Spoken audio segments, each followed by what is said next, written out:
মাসে স্যালারি তো আসে, কিন্তু স্যালারি সব টাকা লোন রিকভারিতে চলে যায়। আপনিও যদি এই অবস্থায় থাকেন তাহলে আপনাকে বলতে চলেছি এমন 7টা প্র্যাকটিক্যাল স্টেপ যে আপনাকে এই অবস্থা থেকে মুক্তি দেবে, এবং এটা কোনো জাদু না, মেনে চলতে হবে সঠিক ডিসিপ্লিন এবং ফাইন্যান্সিয়াল স্ট্র্যাটেজি। নমস্কার দোস্ত, নিলয় বলছি।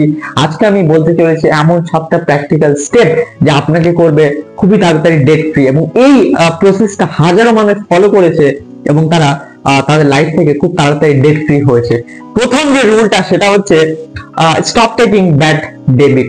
মানে কি, আপনি যতগুলো লোন নিয়েছেন, কিছু লোন হয়তো ভালোর জন্য নিয়েছেন, মানে অ্যাসেটস কেনার জন্য, কিছু লোন হয়তো এক্সপেন্সেস কেনার জন্য নিয়েছে, কিন্তু আপনি যে অবস্থাতেই থাকুন না কেন, আপনি ঋণে যদি আপনি ডুবে থাকেন তাহলে আপনাকে নতুন লোন নেওয়া কোনো মতেই যাবে না। মানে কি, আপনি নতুন লোন তো কোনোভাবেই নিতে পারবেন না, প্লাস আপনি ক্রেডিট কার্ড নামে যে আপনার এনিমি আছে সেটাকে আপনাকে কমপ্লিটলি স্টপ করতে হবে। আপনি লোন সম্পূর্ণ শোধ না হওয়া পর্যন্ত আপনি কোনো ক্রেডিট কার্ড বা কোনো নতুন লোন আপনাকে নেওয়া যাবে না, কোনোভাবেই পসিবল না। Number 1। Number 2, use snowball method. আপনি যতগুলো লোন আছে, আপনার হতে পারে 3টে লোন আছে বা 4টে লোন আছে, আপনার যতগুলো লোন আছে সেগুলোকে নোট করুন, সেগুলো নোটবুকে আপনি লিস্ট করুন।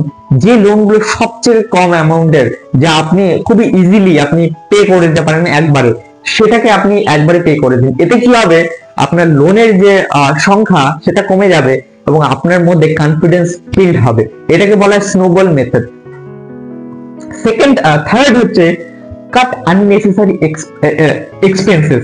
আপনি যদি আপনার লোনকে খুবই তাড়াতাড়ি আপনি রিকভার করতে চান, তাহলে আপনাকে আপনার যে আননেসেসারি এক্সপেন্সেস, যেমন Netflix, prime, Swiggy, Zomato, vacation, restaurant, এগুলো সব বন্ধ করতে হবে। আপনাকে বাড়িতে যে বেয়ার মিনিমাম আপনার যে খরচা এবং আপনার বাড়ির যে খরচা সেটাকে বেয়ার মিনিমাম রাখতে হবে। আর হচ্ছে আপনার যে বাড়িতে বিভিন্ন জিনিস আছে, যেরকম আপনার হতে পারে আপনার কার আছে আপনি যেটাকে ইউজ করেন না, বা আপনার বাড়িতে এমন কিছু সামগ্রী আছে যে আপনি কোনোদিন ইউজই করেননি বা 1 বছরে কোনো টাচই করেননি, এমন কোনো জিনিস থাকলে সেটাকে বিক্রি করে দিন। কারণ এই যে আপনি টাকা বাঁচাবেন বেয়ার মিনিমাম খরচা করে, আর সেই জিনিসগুলোকে যেগুলো বেচে সেগুলো আপনি জোগাড় করে আপনার লোনকে তাড়াতাড়ি রিকভার করতে পারেন, যার ফলে আপনি লোন রিকভার করবেন এবং ফাইন্যান্সিয়ালি খুব তাড়াতাড়ি ফ্রি হবেন। Number 4, remove high interest loan. আপনি যে লোনগুলো আপনার কাছে আছে সেগুলো আপনি নোটপ্যাডে নোট করুন, দেখবেন সেগুলো মধ্যে কিছু লোন সবচেয়ে বেশি ইন্টারেস্ট ক্যারি করছে। মানে কি, সেই লোনগুলো খুবই ভারী লোন, হতে পারে সেটা ক্রেডিট কার্ড লোন, বা হতে পারে সেটা পার্সোনাল লোন বা কার লোন। যেগুলো ভারী লোন সেগুলো আপনি আগে মেটানোর চেষ্টা করুন। এতে কি হবে, আপনার যে স্যালারি প্রতি মাসে আছে সেই স্যালারির যে ইন্টারেস্ট পে যে অংশটা যায় সেটা কমে যাবে, যার ফলে আপনার স্যালারিটা আপনার বেশি হাতে টিকে থাকবে। নাম্বার 5 হলো ইনক্রিজ ইউর ইনকাম সোর্স। আপনি যে মেইন ইনকাম সোর্স আছে তার পাশাপাশি আপনাকে হতে পারে নতুন কোন ইনকাম সোর্স ক্রিয়েট হতে পারে। আপনি যদি কর্পোরেটে কাজ করেন তাহলে সেখানে আপনি ম্যানেজার বা আপনি এইচআর এর সাথে কথা বলুন, নতুন রেসপন্সিবিলিটি আপনি নিতে পারেন, যার ফলে আপনার স্যালারিতে আপনার হাইক ইনক্রিজ হবে।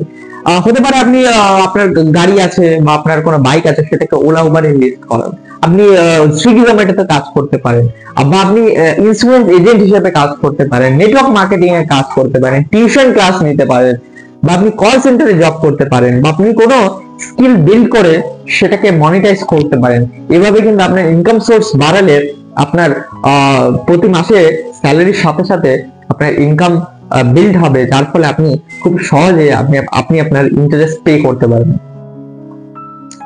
নাম্বার 6 হচ্ছে লোন এগেইনস্ট অ্যাসেটস। এটা তাদের জন্য যাদের পরিস্থিতি খুব খারাপ হয়ে গেছে, তারা লোন সঠিকভাবে রিকভার করতে পারছে না, ডিফল্ট হওয়ার সম্ভাবনায় পৌঁছেছে, তারা এই জিনিসটা অপশনটা চুজ করতে পারেন শুধুমাত্র তাদের জন্য। আপনার নামে যদি কোনো বাড়ি বা কোনো অ্যাসেটস থাকে বা কোনো গোল্ড থাকে, আপনার বাড়িতে গোল্ড, সিলভার বা কোনো জুয়েলারি, প্রিসিয়াস মেটাল থাকে, সেটাকে আপনি মর্টগেজ করিয়ে নিন এবং মর্টগেজ লোন আপনাকে সস্তায় পেয়ে যাবেন, এবং সেই লোন অ্যাসেটস এর এগেইনস্টে যে আপনি লোনটা পাবেন, সেই লোন দিয়ে যে লোনগুলো সবচেয়ে বেশি ভারী লোন, যে লোনগুলো পেছনে সবচেয়ে বেশি ইন্টারেস্ট আছে, সেগুলোকে আগে মেটানোর চেষ্টা করুন। এর ফলে কি হবে, এই লোনটা দিয়ে যখন আপনি এই ভারী লোনটা মেটাবেন, তখন আপনার মাসে যে স্যালারির যে অংশটা ইন্টারেস্ট পে করছেন সেটা অনেকটা বেঁচে যাবে। এর ফলে কি হবে, আপনার লাইফে আপনি একটা রিল্যাক্সে থাকতে পারবেন, আপনার মধ্যে কনফিডেন্স আসবে এবং আপনি ডিফল্ট হবেন না, আপনি লোন ডিফল্ট থেকে বেঁচে যাবেন। Number 7, negotiate with লেন্ডার্স। এমন অনেক সময় দেখা যায় যে ক্রেডিট কার্ড কোম্পানিগুলো আছে বা যেগুলো ব্যাংক আছে সেগুলোর ব্যাংকের ম্যানেজার বা লেন্ডারের সাথে আপনি যদি কথা বলেন, তারা কিন্তু ইন্টারেস্ট রেট কমায় বা আপনি আপনার টেনিওরকে বাড়াতে পারেন। এতে কি হয়, ইন্টারেস্ট রেট কমে যায় এবং আপনার যে লোন ইন্টারেস্ট যেটা পেমেন্ট সেটাকে আপনি কম করাতে পারেন। মনে রাখবেন, ঋণ চলে আসলে সম্পূর্ণ জীবন খারাপ হয়ে যায় না, এটা একটা লাইফের একটা ছোট ফেজ, এতে আপনার সম্পূর্ণ জীবন খারাপ হবে না। এই ফেজ থেকে বেরিয়ে আসতে চাইলে আপনি এই 7টা স্ট্র্যাটেজি আপনি ফলো করুন, আপনার লাইফে ইমপ্লিমেন্ট করুন, যাতে আপনি এই অবস্থা থেকে খুব তাড়াতাড়ি বেরোতে পারেন। সঠিক স্ট্র্যাটেজি এবং ফাইন্যান্সিয়াল প্ল্যান আপনাকে কিন্তু এই অবস্থা থেকে খুব তাড়াতাড়ি বের করে নিয়ে আসতে পারে। ভিডিওটা ইনফরমেটিভ লাগলে ফলো করুন, লাইক করুন, শেয়ার করুন তাদের সাথে যারা এই অবস্থায় পড়ে আছে এবং এই অবস্থা থেকে তারা বেরোতে চায়। আজকের জন্য এইটুকুই, দেখা হবে নেক্সট ভিডিওতে।